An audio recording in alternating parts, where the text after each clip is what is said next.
आता ते पाणी उकळून घेऊया. आता पाटे शेंगुळे वळून घेते.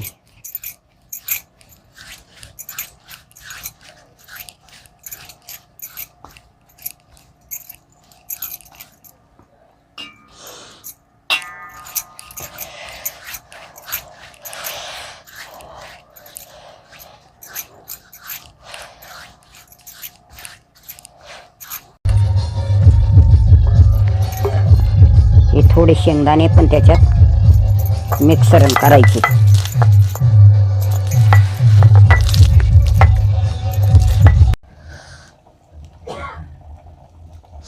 आता हे पीठ उलसक, हे पीठ हुलग्याचंच पीठ आहे, हे त्याच्यात करायचं. हे शेंगदाणे वाटून घेतलेले आहेत.